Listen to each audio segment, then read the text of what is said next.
welcome to Melvers. I'm Aeson. Of course, I'm sitting here with my cubby with most of this techy Joe. How are you, darling? I'm doing well. How are you this evening? Doing well. You know, trying not to kill a cat, getting worked into the studio, getting everything set up. For those who don't know, I've recently moved into a studio setup, separating from my work setup.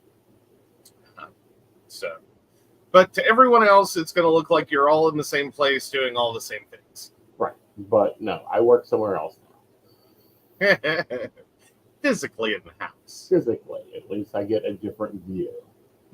Well, there you go. Right. All right. So the news sucks this week. Point blank. I mean, the only two articles that was even close was Oprah and Gail talking about being in a friendship, not a gay relationship.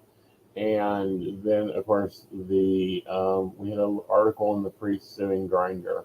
But when I started looking into it, it seemed like a bullshit article.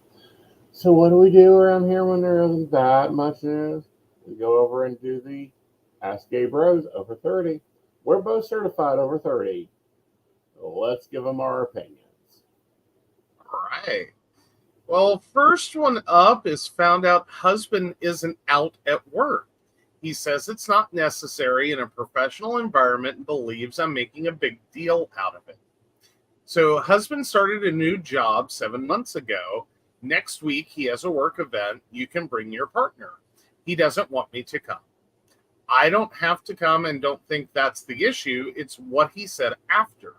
That being out at work is not fit for a professional environment, or either he meant bringing me isn't suited, which are both wrong things to say in my opinion. I think it is important to have out gay men in every field to show that we exist everywhere. I have one of our wedding pictures as my wallpaper on my work computer and on my phone. And if I mention him at work, I refer to him as my husband. No one has ever looked at me weird for it. As I've said, I don't have to go and don't want to go if he doesn't want me there, but his stance is very odd to me. Or is that just me? My workplace is mostly women, while his isn't. Maybe that plays a factor. No, there's a problem, in my opinion. I mean, that's an opinion that, like, I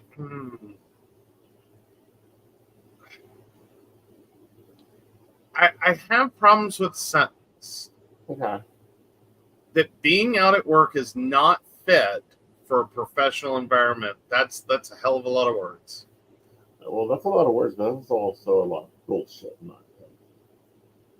opinion. On that one, I'm gonna go. Yeah, I don't think you're alone, OP. I think you're definitely in the what majority. Mm-hmm. You said what? Right. I just can't imagine, like, I know there are people that aren't out at right. And environmentally based on the job, it's like this could be more problems than sport. Mm-hmm. In terms of, like, not talking about, like, who they are while not in a relationship. Uh-huh. There are a few fields left where it's like you might not want to do that, right? Just because, like, these are fields with reputations for not being so friendly to others. Right. But that said, for a professional environment, like the way this is phrased, I don't think you're working, in an environment in which this is consideration. Right. Like, oh, he's a civil engineer. Please, honey. Yeah, no. Yeah, no.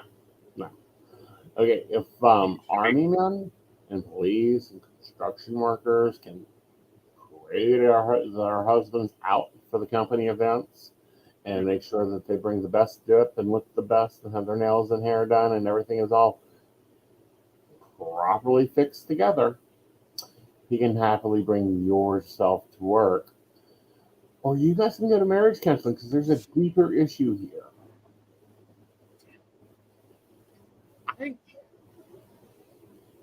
either someone has severe fear and anxiety, Mm-hmm. or got a really wrong message across some point in their career. Right. I mean, honestly, we don't know the ages. Right. I mean, We're looking at well, it does show 30 to 34. Okay. Well, but is that for both of them? Is that for OP? Right. Is that for OP's partner? Because I could kind of understand, and I think you may have gone through this at least with one, maybe two of your exes. Right. That was so close to retirement when you guys got together, or had just retired, that honestly, like, you did this much of your career, mm-hmm. kick it in the driveway, let it be done. Just don't. Right. Like, I could understand having a moment of just, this is who I've been for the 99th percentile of my career. Uh-huh. I'm not going to start this on my way out the door. Okay, the one that my one ex that would even have an inch of a gun barrel, meaning a gun barrel, because it was a cop. I mean, I was at that company, that Christmas party, half the stash I had cooked, it laid out. I was primed, propped, like hair done, nails done, face done. He had no problem. A civil engineer, please give me a break. Still, I'm saying, though, I could understand. I could have understood. I was open to that. And he's like, no, the boys know it. Again, it's one of those things. It just kind of depends. Mm-hmm. But I mean, if y'all are both in your 30s, yeah. I mean, what the hell? Right. What the hell? What the hell? Exactly.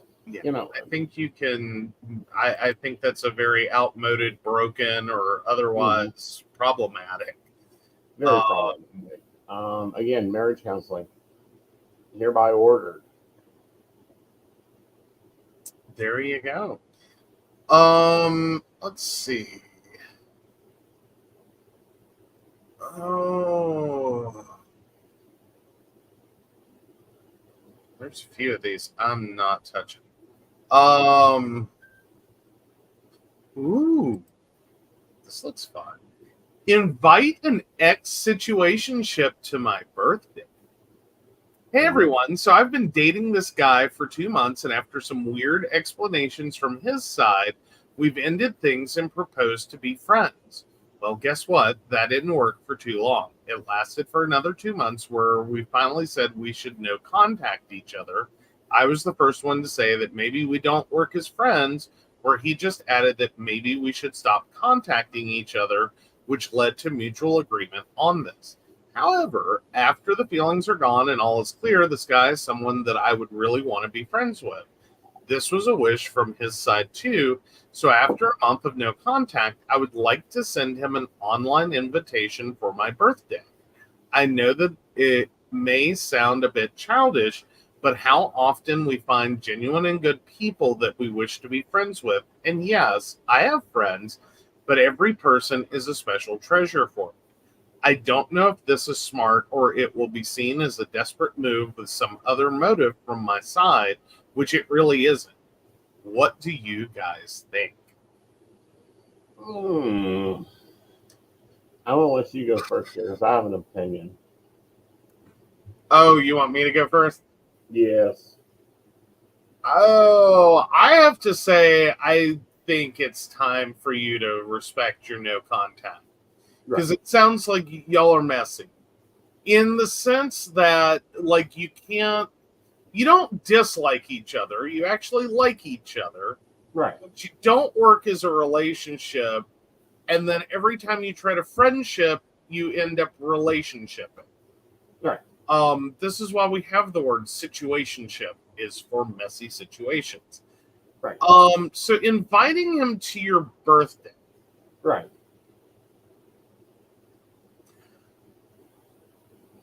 It really is a desperate move Like, I know you think you have other motives and other thoughts and feelings. He has one motive.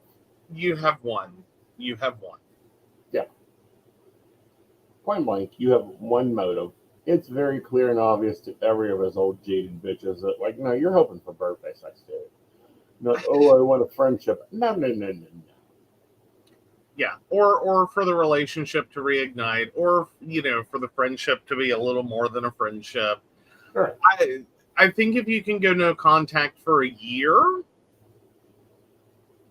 maybe you can consider inviting him to your next birthday. Right. But otherwise, like, y'all are still new to this. It's too right.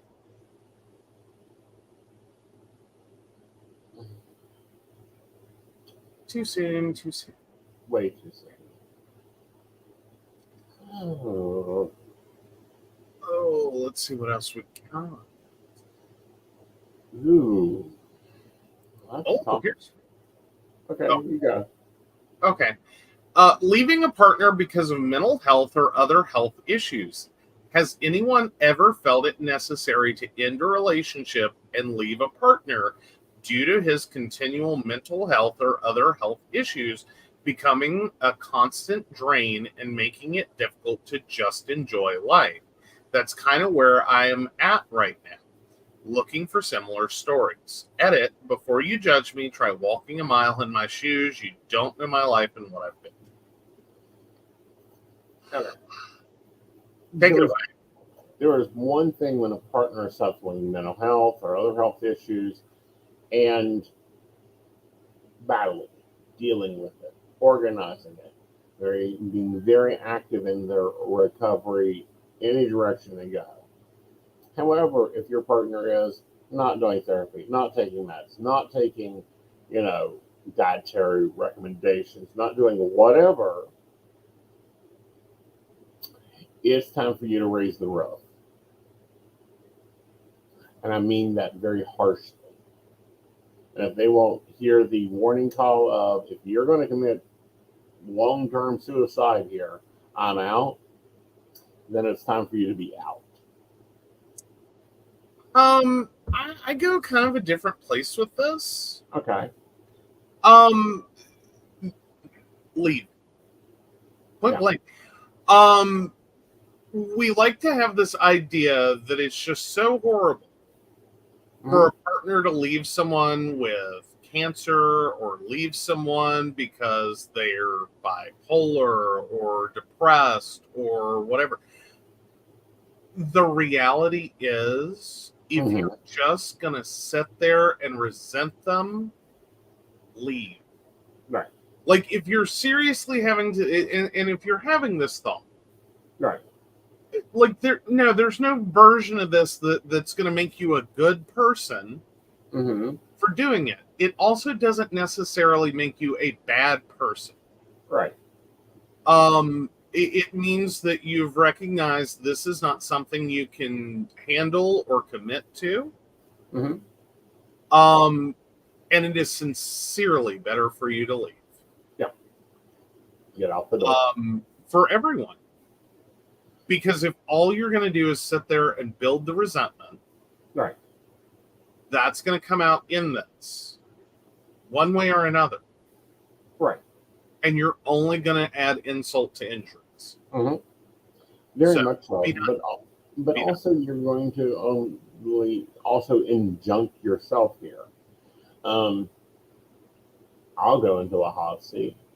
We know we have RA. We know we have diabetes. We know we have a gluten sensitivity. We know we have some ADHD.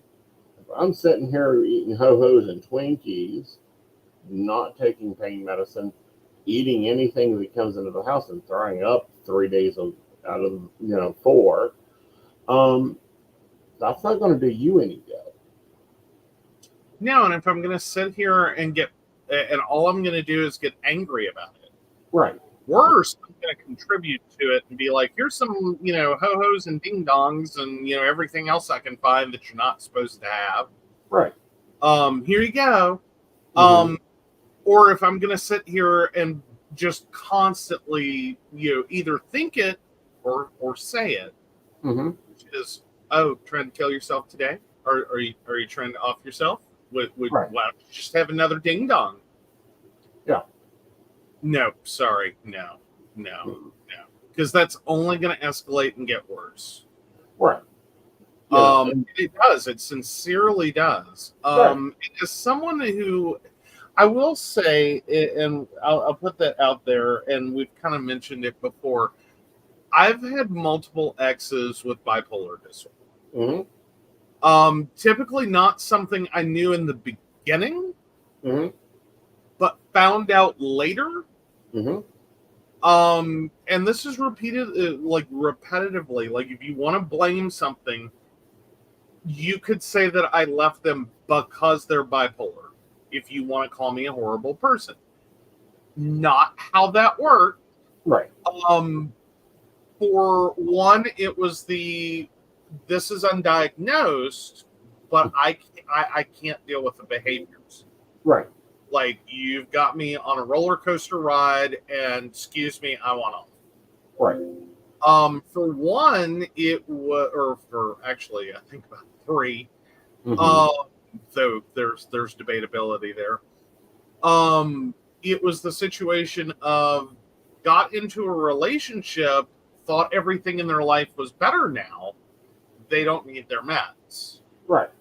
No.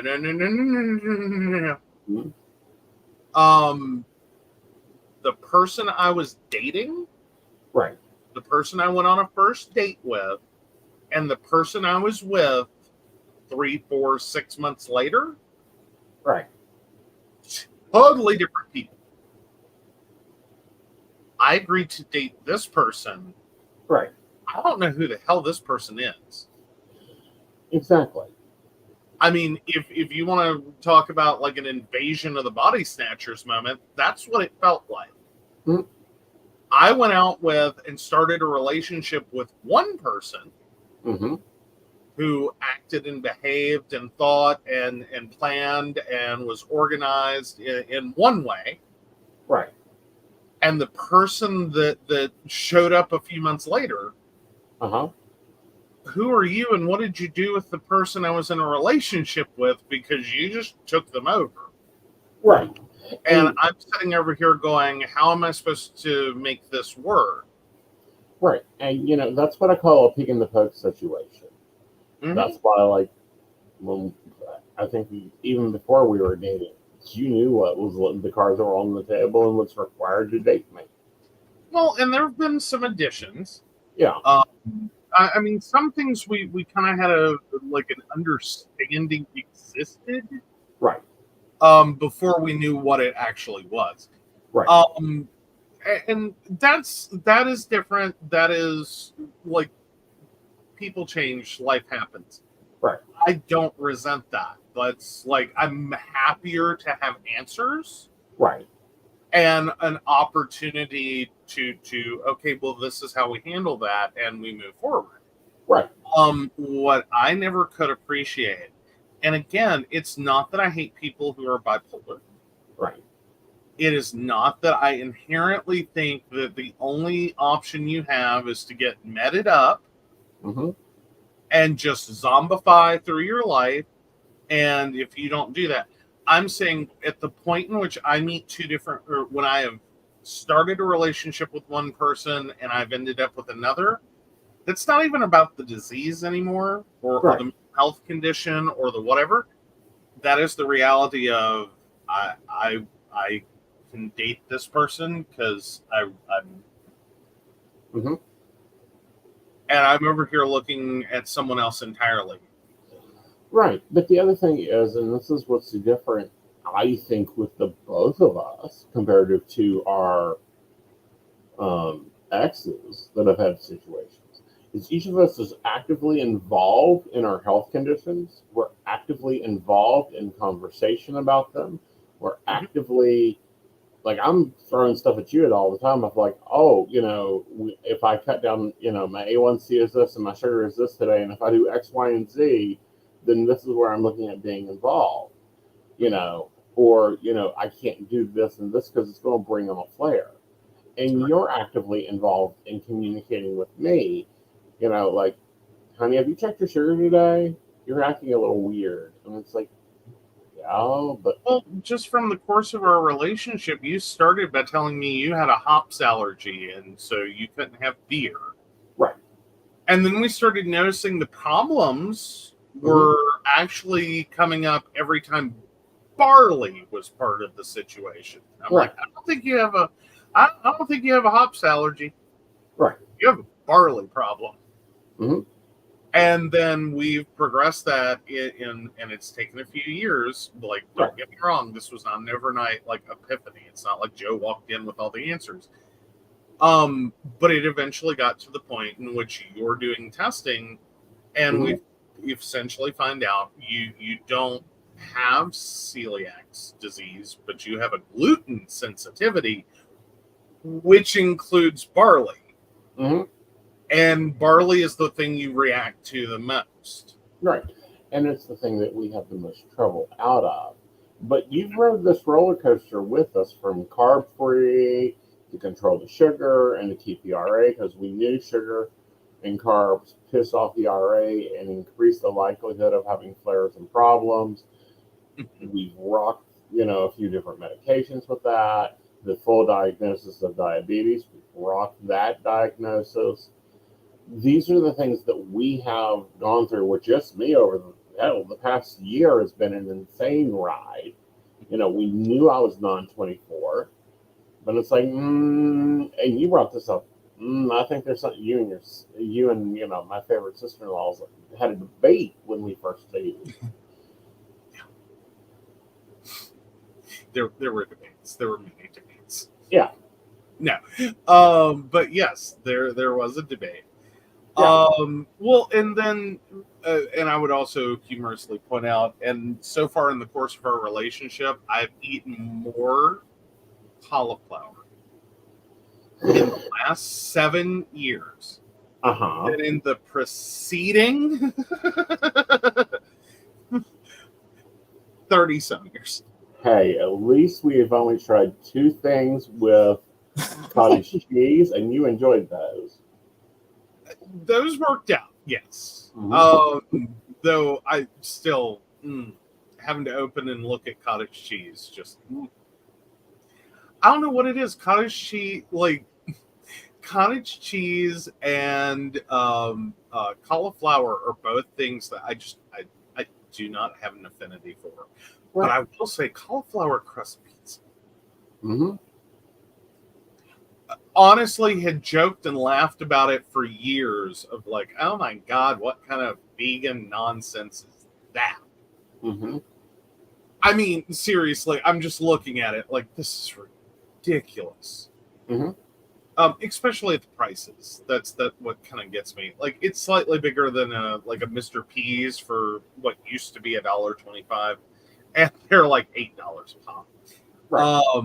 And it's like, what? Yeah. But no, they're actually really good. I will say, give that a try. Those are actually amazing. But no, like, we've had to debate through a lot of things to figure out like what is it actually, right? Versus, and this is the reality. If you are not here, we've talked about cost of admission, but if you're not willing to be part of this, and you're not required to be willing, right? It's nice when you are. Right. It's great for relationships when you are.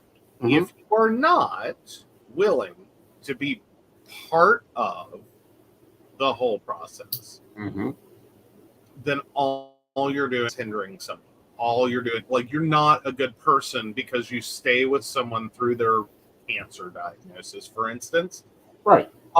If all you do is bitch, moan, and whine about the fact you're here. Right. And if you're not but the other side of that is true. If you're not willing to keep yourself in the best health condition, mentally and physically, for your partner, then you need to let them go on your side. And and again, and when you say that, do make it clear, like there are understandable issues. Like bipolar disorder is a fucking nightmare to treat. Can I just say? And you will go through a never-ending series of trying to get everything stabilized. Everything's going great. The med quit work. Right. You get restabilized on the new med, everything's going great-ish, and then insurance doesn't want to pay for that med. That med's not available due to a shortage. That something. Right. And it just continually becomes a thing. So I try to be careful not to say that, like, you have to maintain, like, optimal health. No, you have to be active. Trying. Attempting, making the effort, doing the things, even though it's hard, even though it's a pain in the ass, and understanding that affects and influences far more than just you, right? Because the reality is, it is a whole life struggle. Correct, and it's not only a whole life struggle; it's a whole full life struggle. And that includes, but if you're going, I don't want to take my meds, I don't need my meds, I found Mr. Perfect. If you're going, I can eat whatever I want because, I'll just, it'll be fine. I don't have any major effects out of it. Okay. That's one way of looking at it. But, the other way of looking at it is that's slow suicide in either side of that boat. It can be, yes. Like, I've had my moment with that one as well. It's like, no, tell me. Which, I mean, I've had a situation occur that was, this is a life-saving medication that, and legitimately in that situation, this is a life-saving medication. If you don't take it, you die. Right. And had to make the point. So the way I take it when you don't take your meds, or when they didn't take their meds, for months on end, is explain it to me in a way that doesn't sound like you're attempting to end your life. Right. Because now this sounds like a mental health problem on top of a medical condition. Right. So I don't think it was that, like, direct one-to-one in their brain. Right. It's like, say it in a way that doesn't sound like that. Right. So, well, and it's like those in active recovery versus those that are in active addiction. I can be with someone that's in active recovery. I cannot be with someone in active addiction.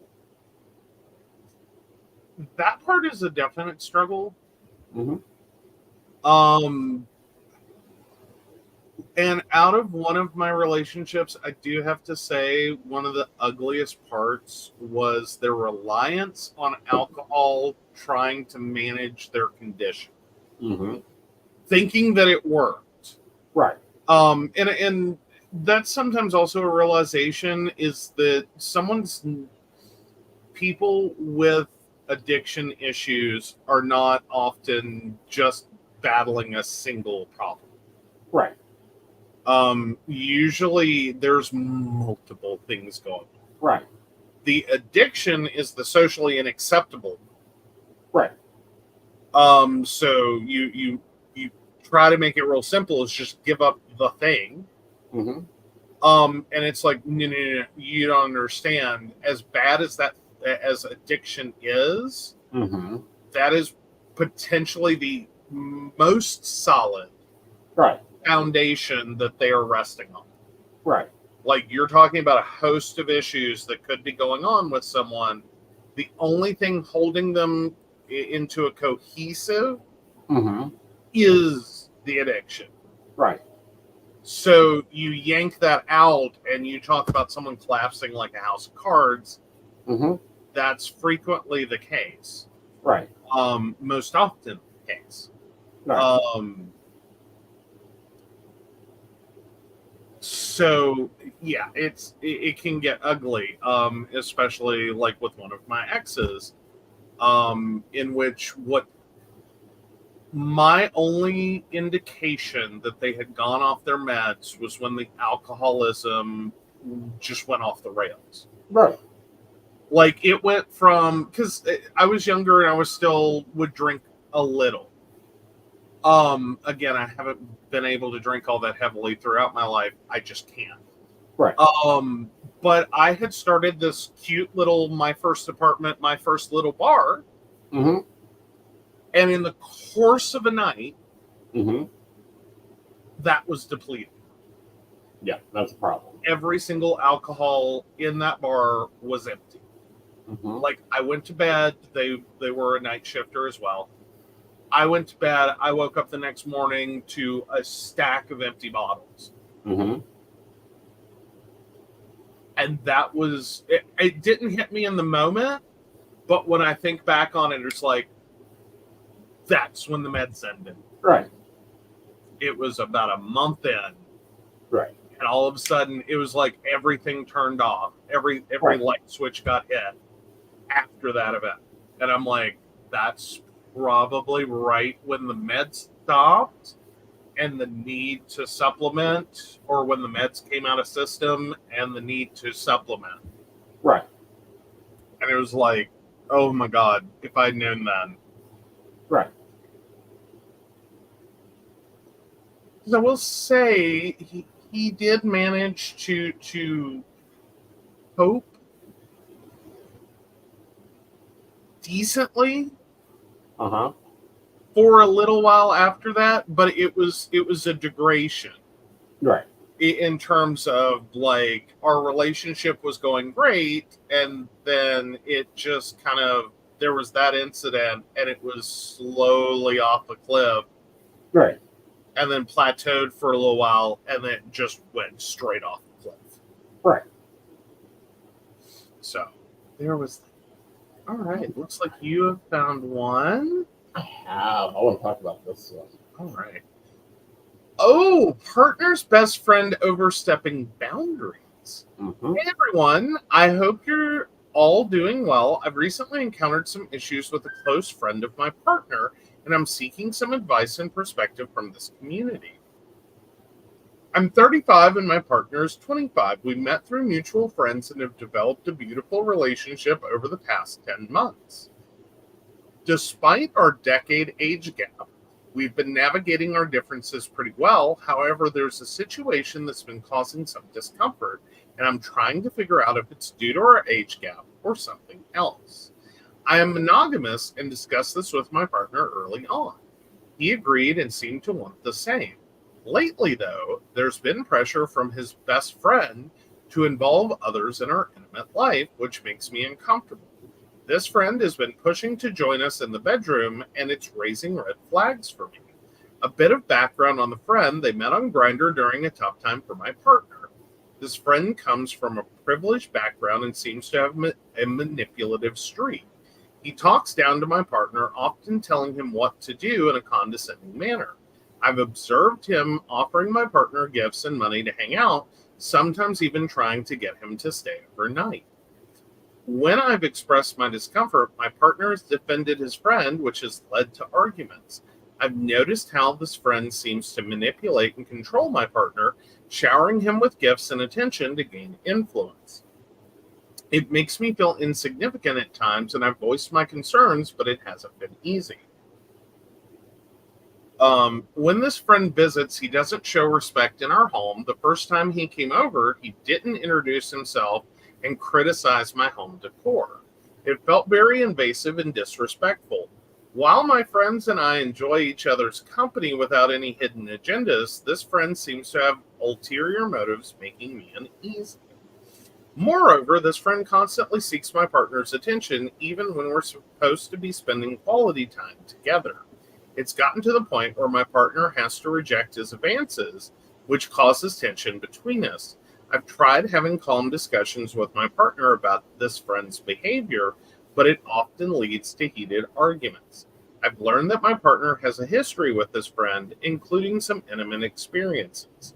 Although my partner has shared some of his kinks with me, which I'm open to exploring within our relationship, I feel that his friend's influence is overstepping boundaries and disrespecting me as his partner. I would appreciate any advice on how to handle this situation. How can I address my concerns without causing more friction? Has anyone dealt with a similar issue before? You have to draw a red line right in the sand, point blank. Because this dude is headed for destroying this partnership. And he will destroy every partnership your partner gets into until he gets your partner. I think there's a bigger issue at play. Okay. I think there's a back and forth going on here that, and it's kind of the 25-year-old partner, I think, has the idea Right. that he wants to be in a monogamous relationship. Right. I think he also hasn't quite, I don't know, come to terms with it and what that actually means. Right. And there's reasons that like age different relationships work. Then there's the glaring red flags of why age difference relationships don't work. Right. And this can sometimes be one of the don't work categories. Is you have one partner who is like, nah, I just want a nice monogamous relationship. We're gonna get together. We're gonna do the couple thing. We're gonna be monogamous, and you have a partner, the younger partner usually, that though it's not required. I've seen it flip the other way. But typically it's the younger partner who doesn't want it, who says they want that. I think it's somewhere inside of them they do want that. Right. But they struggle with it more. Right. And granted, there's probably a whole host of reasons you could struggle with that more. But ultimately, it's typically ends up that this dynamic doesn't work out. Right. And the longer you keep going, the more angry, frustrated, annoyed you're going to be before you hit the point in which you catch him cheating. Right. So unless you can renegotiate your relationship in terms of how do you make this work for your younger partner, I don't think you have a sustainable relationship. Well, not only that, but I think that, and it's the hinting at kinks. I'm going to say that boy's a slave boy, and his friends fulfilling that need. But that's not how you do this, dude. Potentially, or just the fact that at 25, with a friend that can dangle pretties, right? Like shiny is fun at 25, right? Shiny, flashy, newest, latest, greatest, expensive, nice. Right. Like you name it. Nice restaurants, flashy cars, big vacations. Like at 25, those things, they work as bait. Right. Point blank. They just work at bait. They work as bait. Whether or not the friend is necessarily trying to intentionally, well, I think he's intentionally trying to manipulate the situation. Right. It sounds like he is manipulative. I think your partner's had enough evidence at this point to have figured that out. And that's kind of where I'm at. This isn't, like, they're not trying to walk away from this. Right. They're trying to appease both sides. And you can't get it that way. That's why you have to drag the line in the sand and say, him or me. Yep, pretty much. That is where this is at. Hi, Dex. Welcome to the group. All right. So this one I deal with a lot, and I do mean a lot, on all sides of the spectrum. Here we go. Hi all, I just broke up and I'm looking for advice. Basically, my ex-boyfriend was a hardcore Peter Pan syndrome in every sense of the phrase. He could not keep a job, was super irresponsible, always losing and breaking things, would not take a job that was not good enough for him, loved partying too much, etc. He was also close friends with a toxic ex who always was jealous of our relationship, would be really shady to me, and generally just not enjoyable to be around. We ended up breaking up over a fight that his ex caused after he said some nasty things to me while very high and drunk. He said them in front of my boyfriend, who then pretended like it did not ever happen. I couldn't take any of it anymore, and my ex moved out. I feel like my brain, I feel in my brain I did everything right, but my heart hurts, and I'm still loves this man child, even though he did not stick up for me, and is generally a giant mess in life. Has anyone ever felt this way before?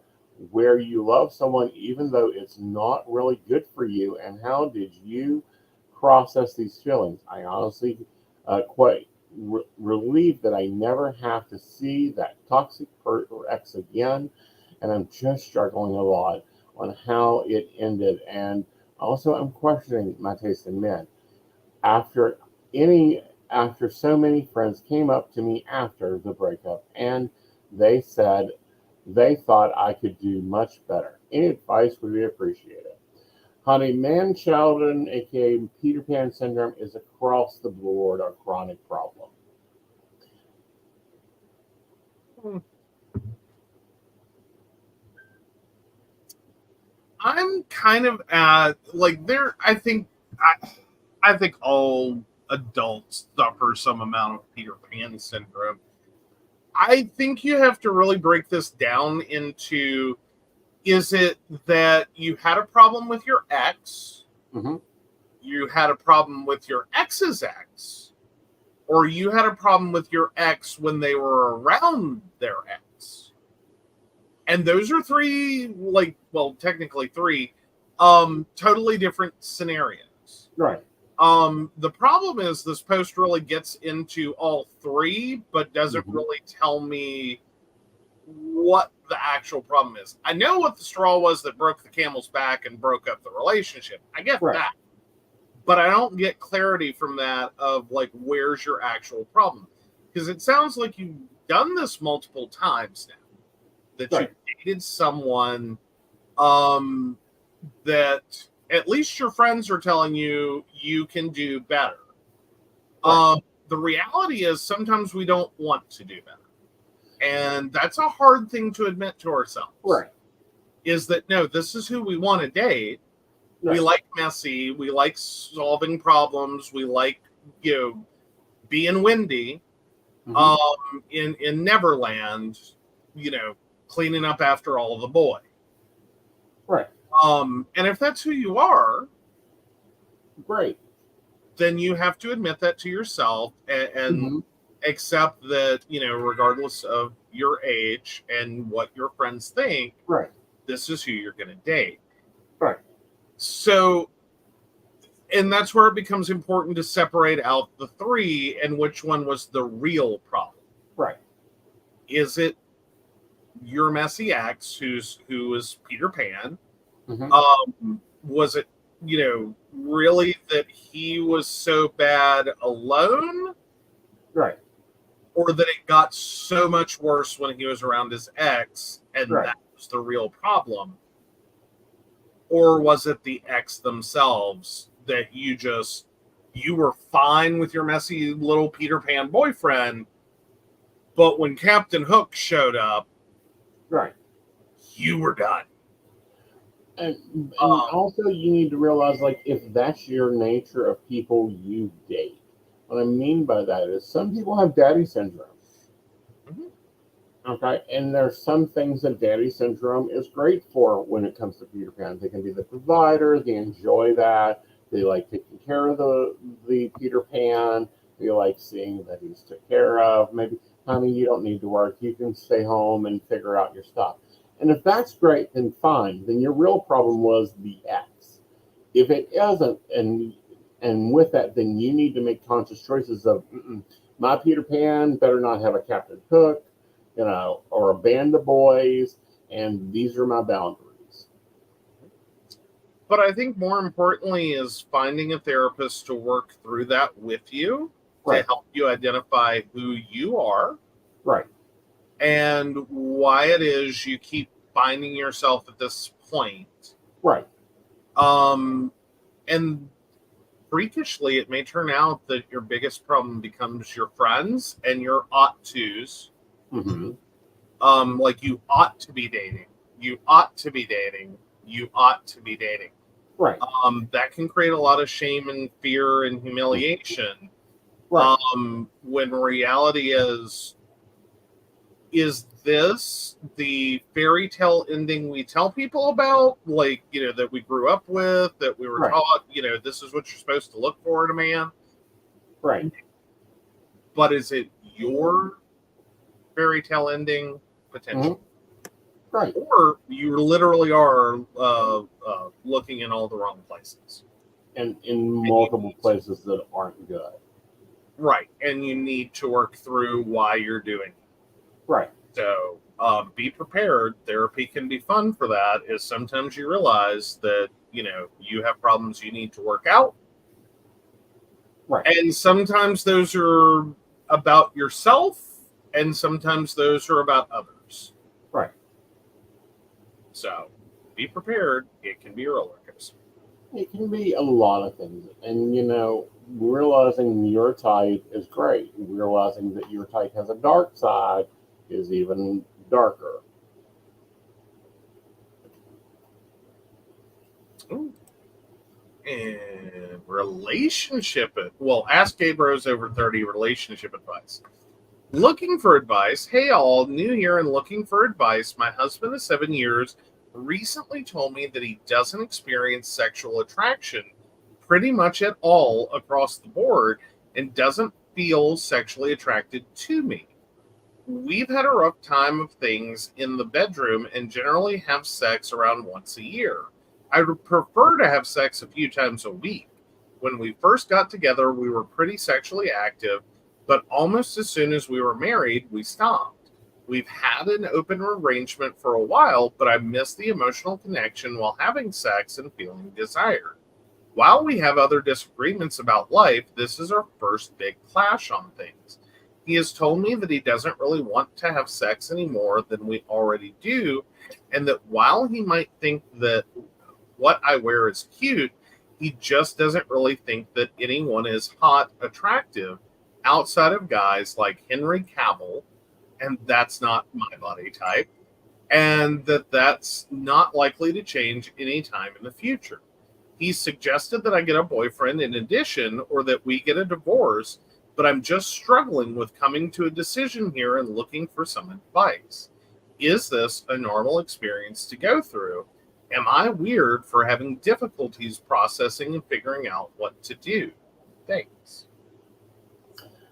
I don't think that it's necessarily a difficult, nuanced situations. Long-term relationships are like hot bread. Start out fiery, they cool down, they go through ebbs and flows. My bigger problem here with your boyfriend is that he's stuck on a specific body type that you aren't. And I don't think you ever were. You know. This, there's so many things here. Okay. Like, I almost want to ask what the boyfriend's problem is. Right. Truly, sincerely, what the problem is. Because part of this sounds like they're asexual. Mm-hmm. except it's at least aromantic. Right.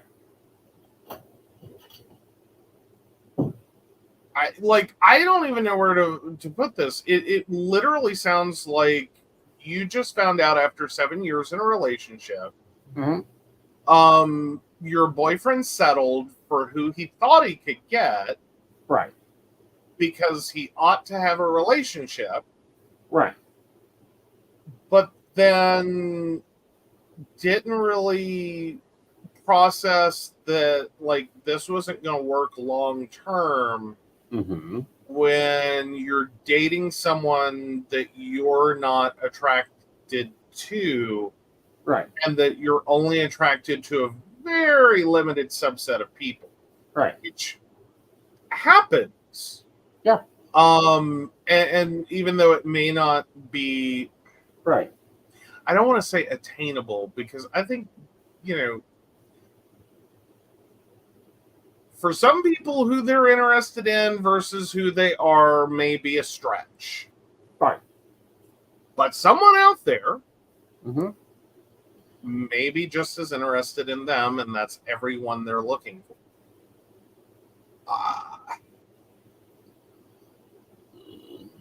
I think I think your boyfriend is just putting together this was a mistake.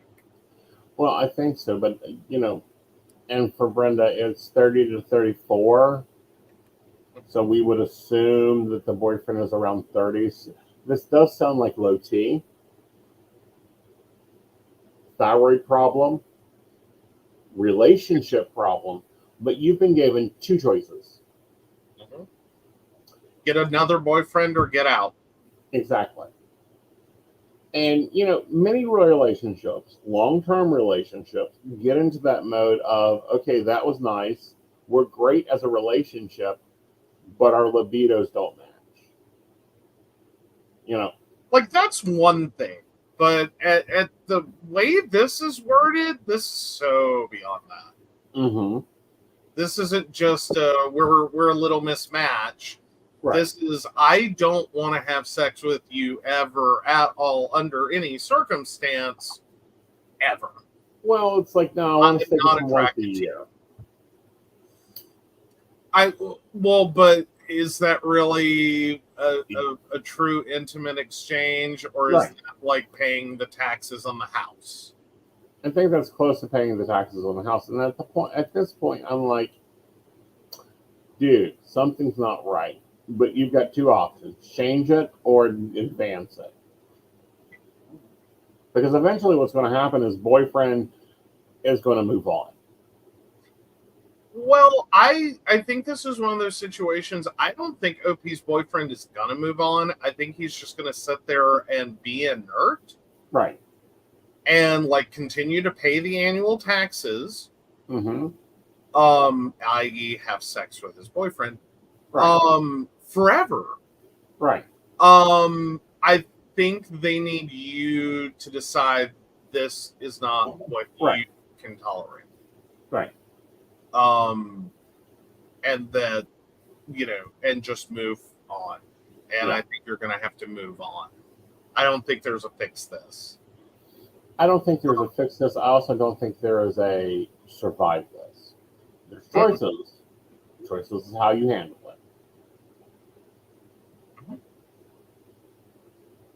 Like, this is one situation I think you truly deserve that. Right. Like, and when I say that, it's not that I hate your boyfriend. I dislike what he's done and the way he's done it. Right.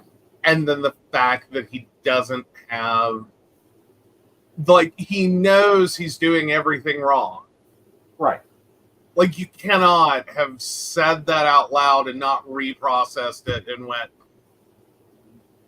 Mm-hmm. Right.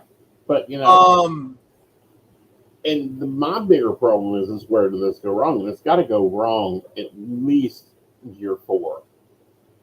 Oh, I'd say this has got to be a realization before the relationship even happened. Mm-hmm. I mean, how do you not know who you're attracted to?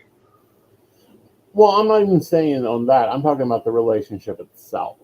Like Yeah. they when they went to like once a year sex, we'll go about year 4 is where I'm betting at. 3 to 4.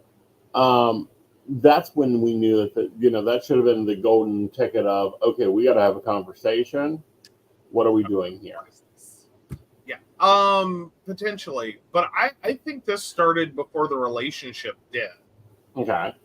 And they basically thought they could phone it in enough Mm-hmm.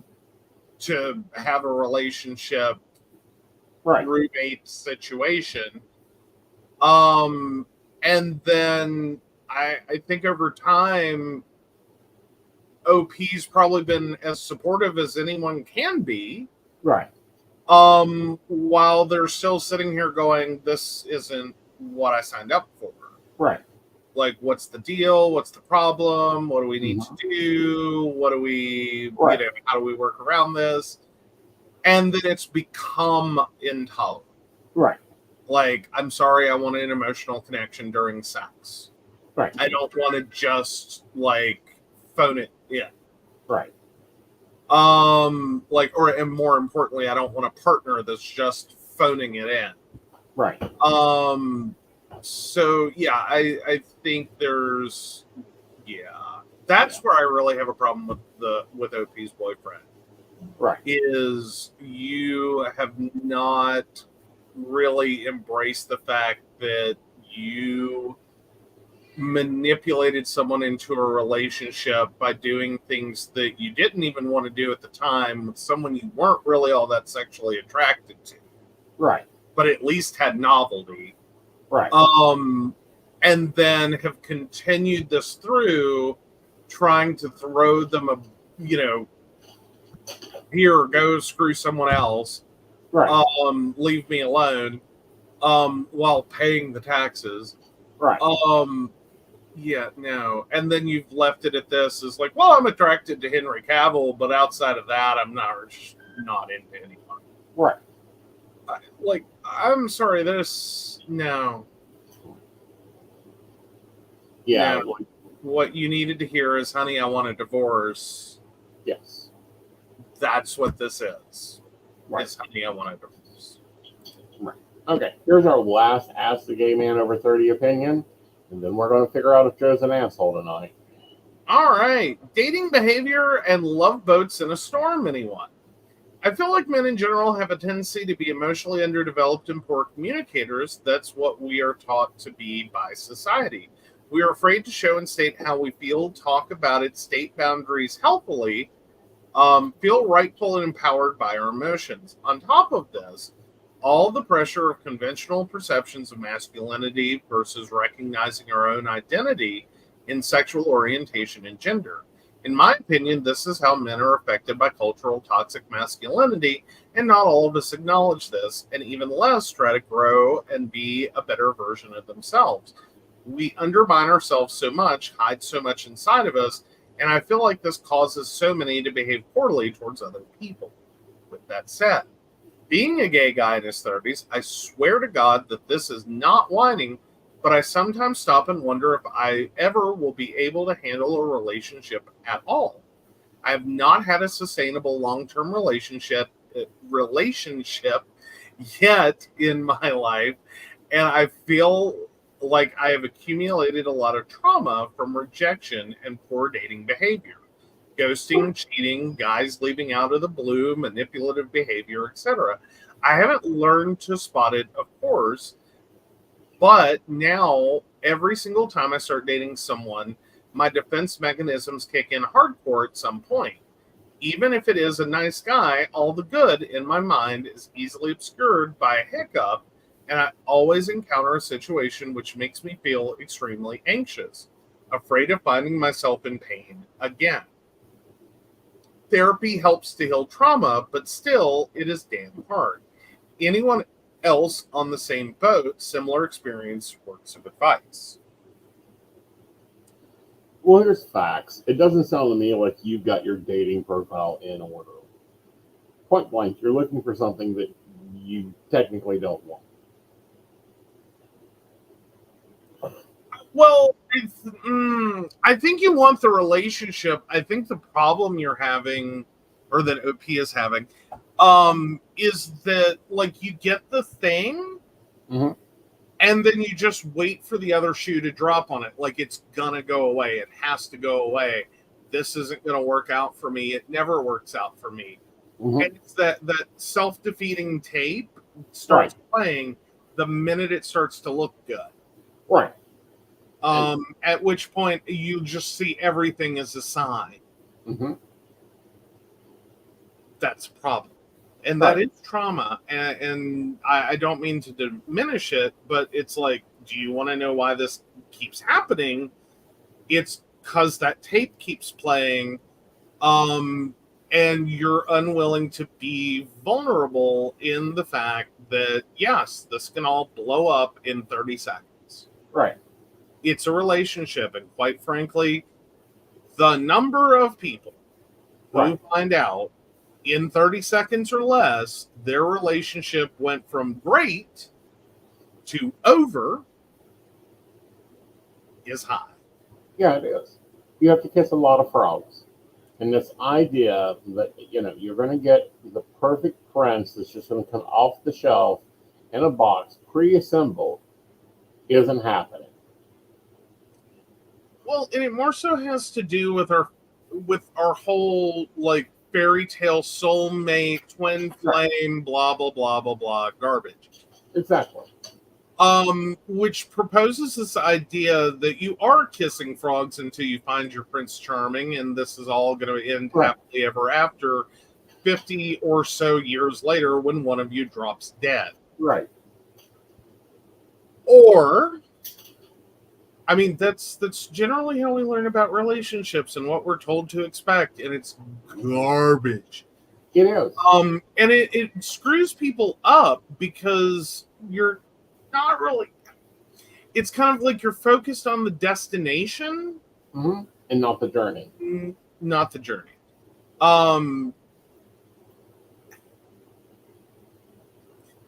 I've, over the course of everyone I have ever dated, I can at least say something positive about what I learned about myself, about dating, about what I don't want in a relationship, about times we've had together that was fun or this was cool or, and at least appreciate that there was a positive while we were together, and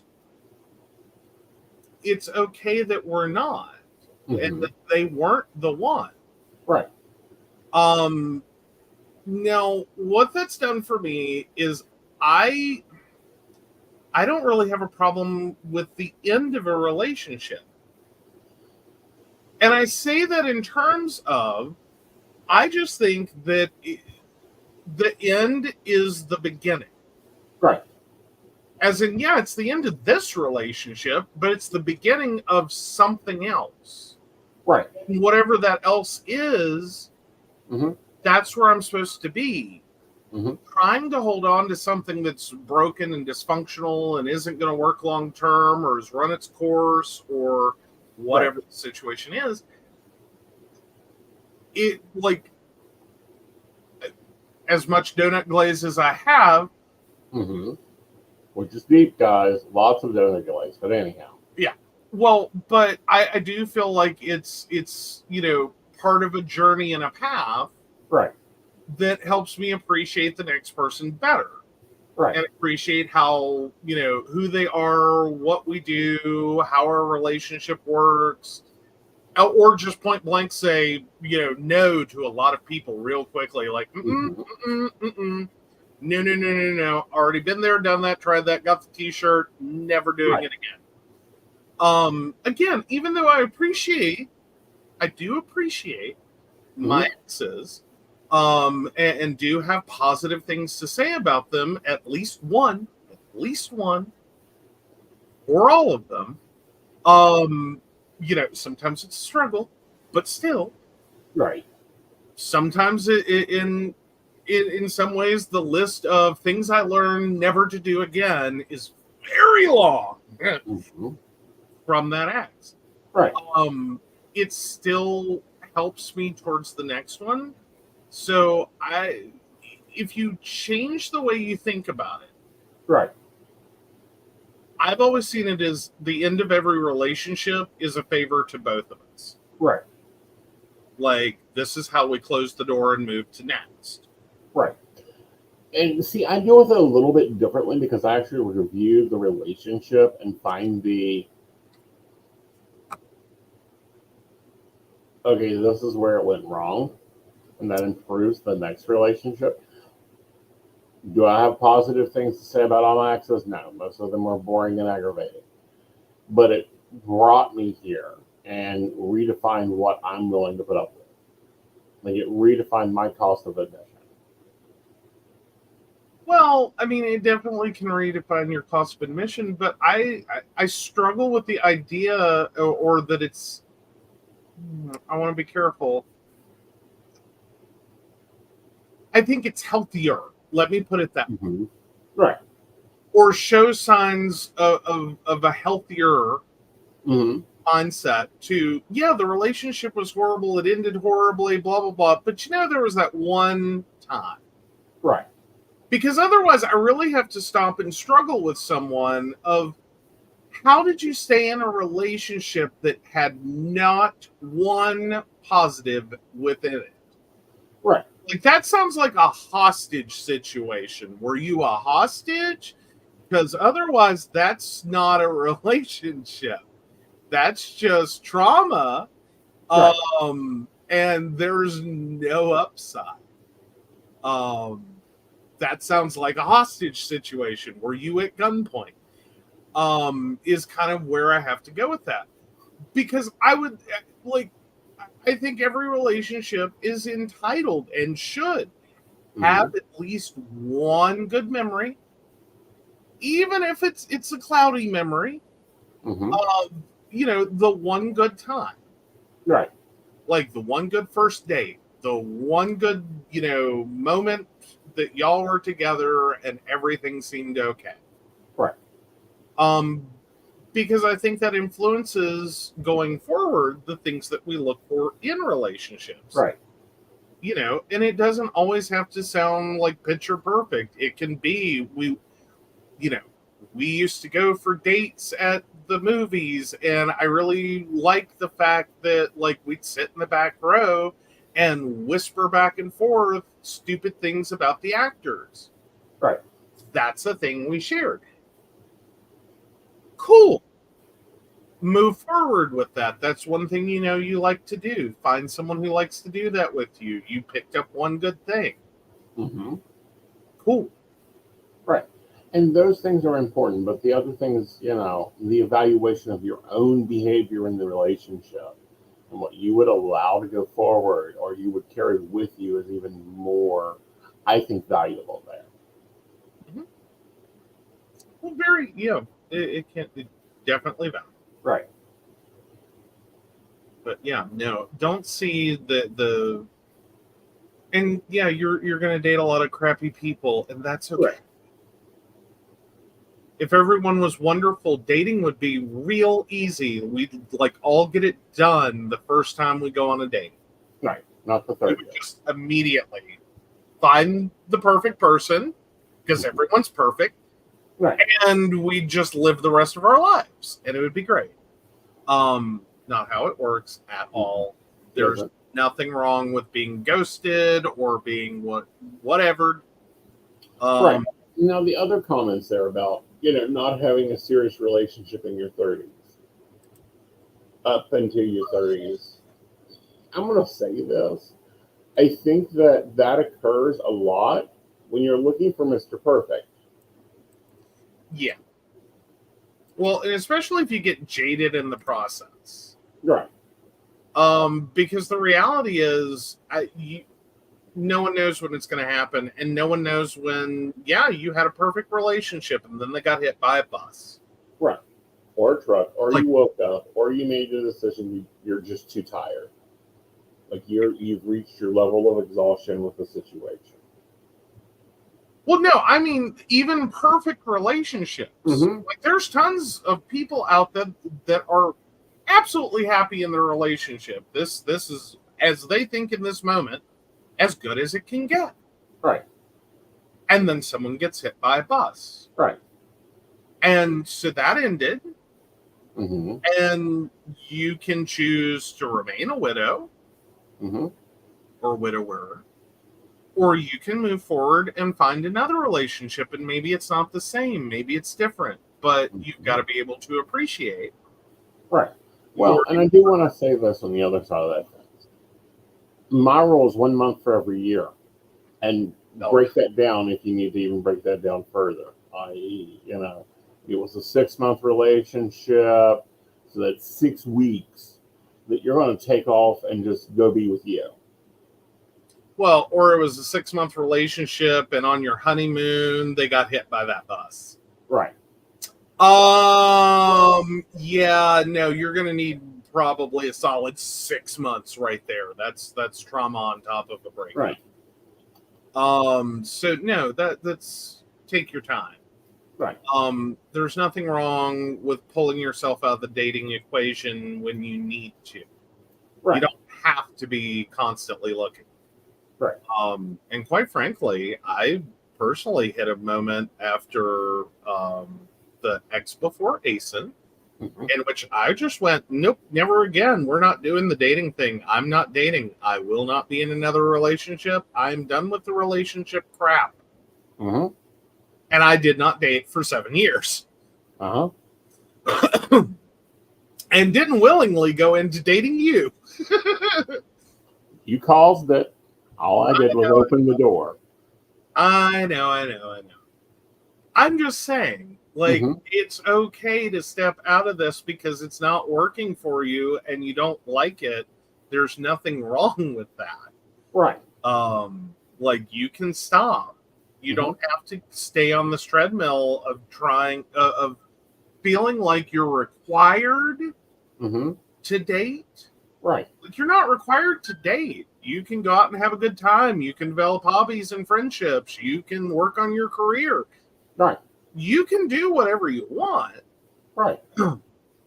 And when you're ready, go date. Right.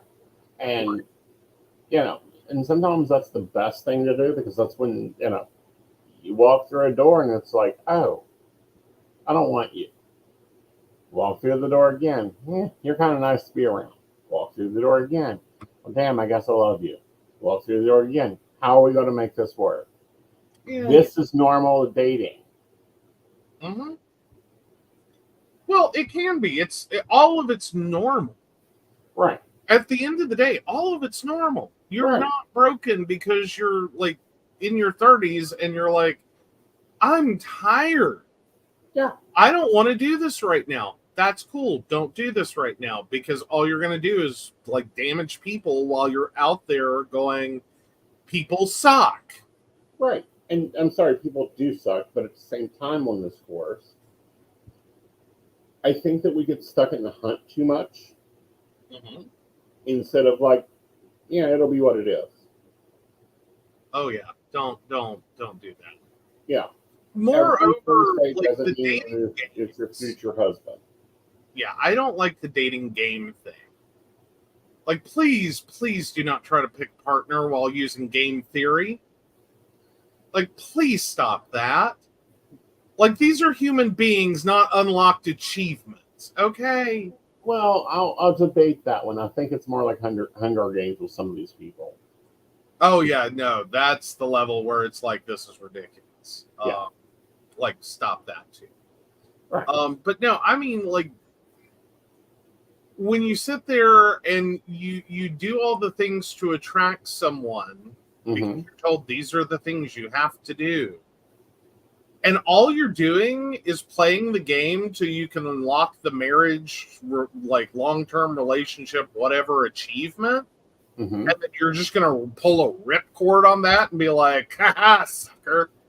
Right. Don't do that. Please don't do that. You do not know, like, that fucks people up. It does. In multiple directions. It's rude. It's manipulative. It's cruel. to like get into the long-term relationship marriage situation just to find out, oh, that person you dated, yeah, they just left. Yeah, they don't exist. They don't exist. Bye. Or mislead people to believe that, this is the relationship you're developing. And then, 3-6 months in, it's no longer the relationship you developed. Right. That's narcissistic games. Yeah.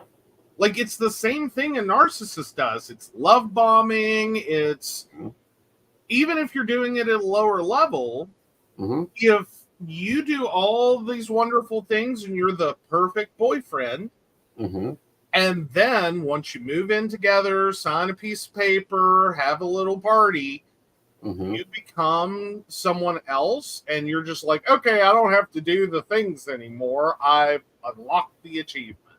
Right.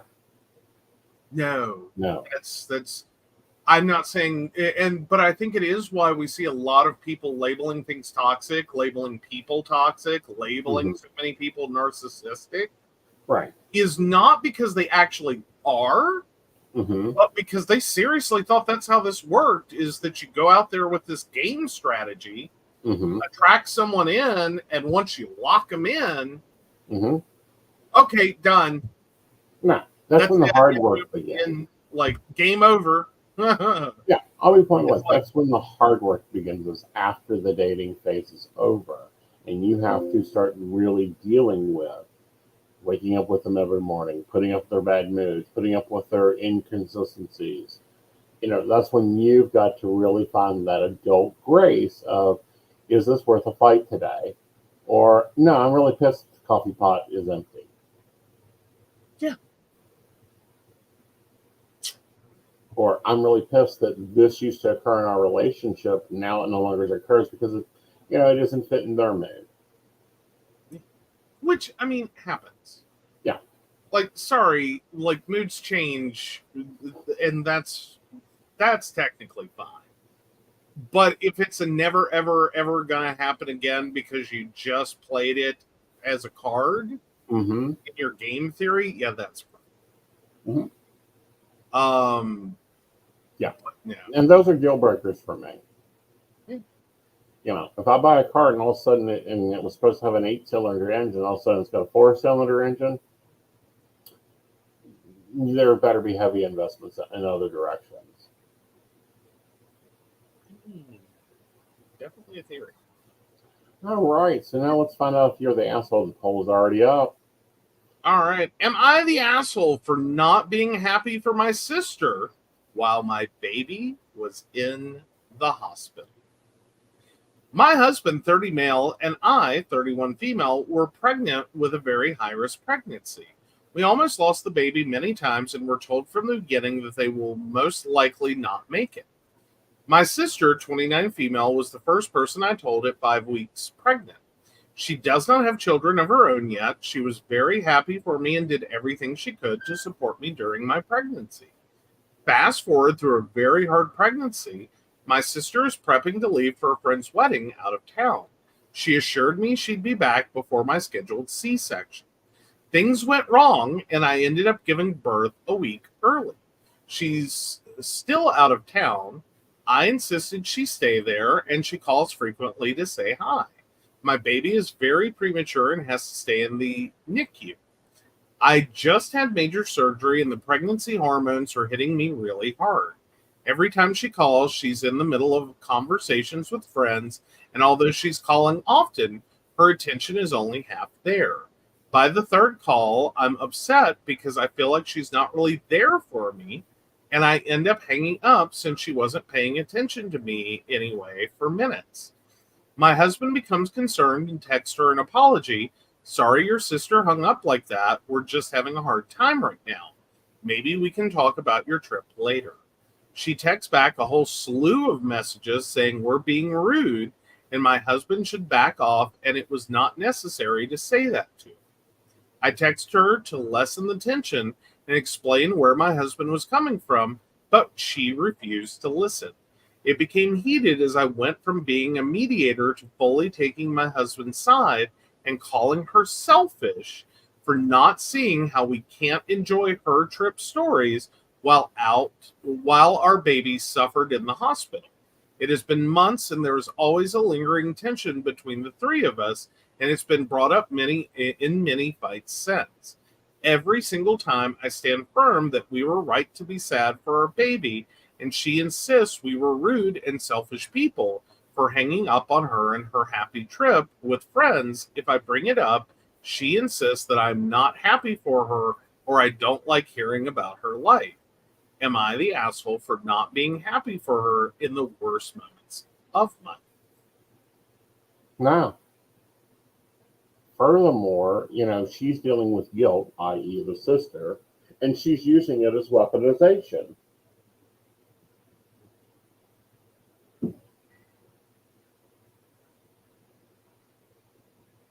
Does that make sense? Dill pickle. Huh? Here's my thing. I'm totally there with you. I really am. Except, I think where this all went wrong was you had a scheduled C-section. She was going out of town. Everything went horribly wrong on your side. You insisted she stay on her trip. And unfortunately, that meant that, yeah, she basically listened. He'll be back in a second. He still ain't figured out what the hell this is. But no, in my opinion, the sister's operating from guilt. Welcome back. Now, what were you saying? Well, okay. Well, anyway, it doesn't matter. Yes, it does. Okay. Well, what I was saying was I think because I'm with you, except for the fact that OP said, no, don't rush back. Right. When what you really meant, and I think the source problem here is, please drop everything and come be with us.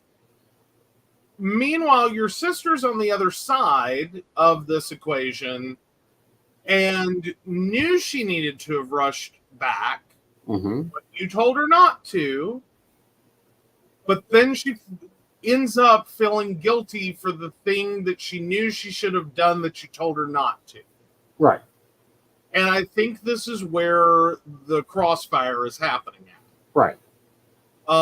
Is that you resent her for not coming back, even though you're the one that told her not to.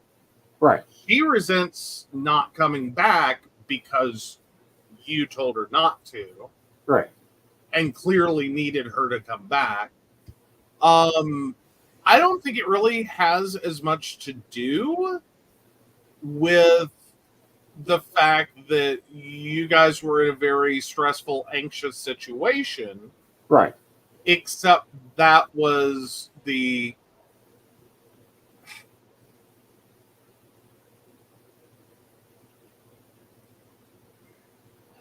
That, and I think the calls. Figure out the word. Do what now? The calls where she's on the phone with her sister and having a conversation with her sister, and a conversation with the room. Oh, yeah. I do have issues with the way she was trying to make phone calls during her trip. Right. But fundamentally,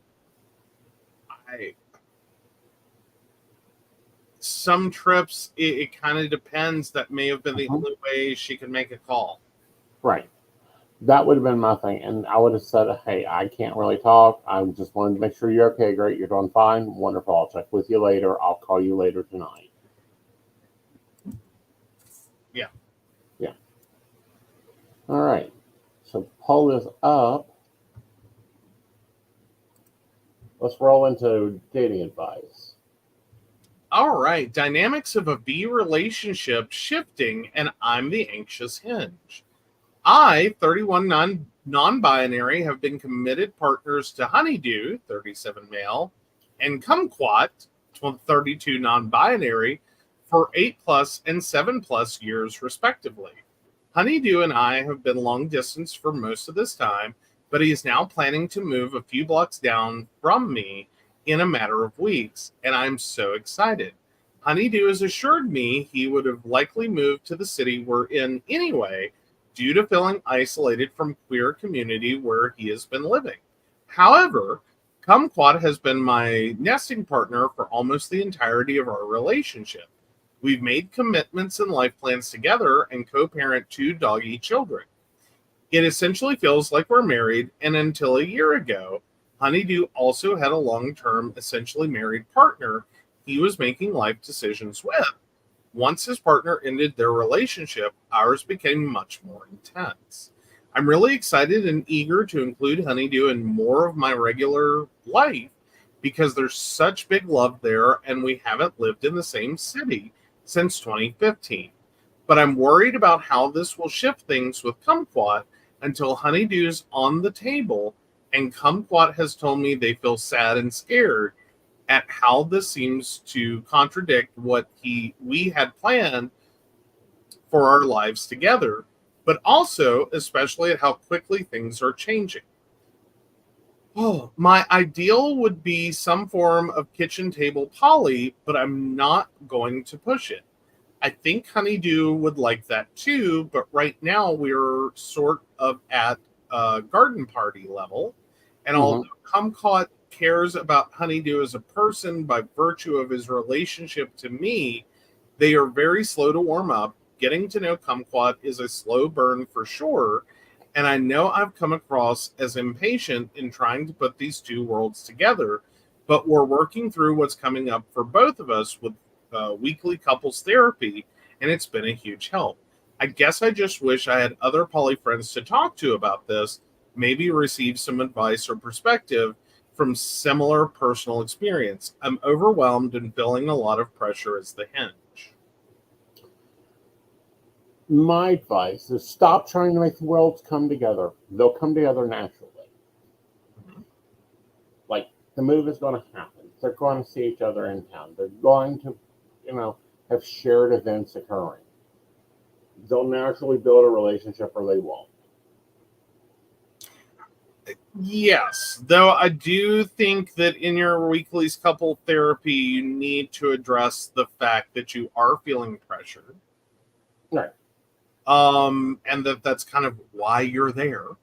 Right. And work on ways to ensure that like this doesn't become a tug of war. Right. Despite the changing, like, I'm sorry, every couple has ideas of what the future is going to be and they make plans. Mm-hmm. And I think there's a quote about, people making plans and someone laughing. Right. Because some things work out and it's great and it's wonderful and it's beautiful to have a vision and get where you want to go. Mm-hmm. Also, sometimes you have a plan and it was a beautiful plan and it just didn't work out. Exactly. But other things occurred and they were great too. Right. And that's kind of part of the relationship thing is you have to be willing to go, it's a beautiful idea. Mm-hmm. And when we said this, it was a beautiful thought and totally dovetailed with, where we were. Right. Versus where we wanted to be. Things changed. Mm-hmm. And this isn't really as compatible as it once was. Right. So we change. Right. We change that plan. We Right. find a new plan that we like together. Right. And that's really how that has to work. Mm-hmm. Otherwise, it's just tug of war. Right, and it's just complicated tug of war. Mm-hmm. Okay, and that's the way that you got to take, as a hinge, you got to buckle up and go, okay, this is where we're laying the territory at. Mm-hmm. And that happens in relationships. Things get renegotiated all the time. All right, guys, let's take a look at the poll. All right, where are we at with the poll? Get your vinegar out because you're going to be smelling like a dill pickle all week. Yes! I'm sorry. I feel like that's one of those, y'all are both upset at each other for the same yet opposite reason. Right.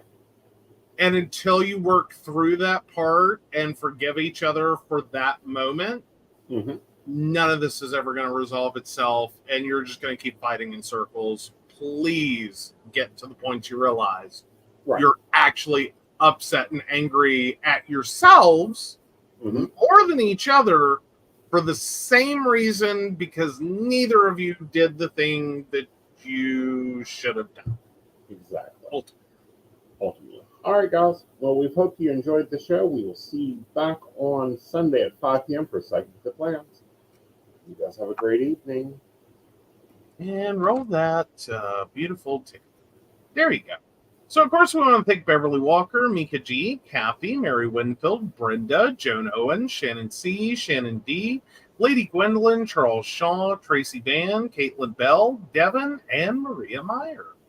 If you'd like to learn more about us, the show, or how you too can become a Patreon sponsor and receive all the wonderful benefits our baristas receive, please visit us at pcspnetwork.com. Yes. All right, guys. Have a great night. Bye. Bye.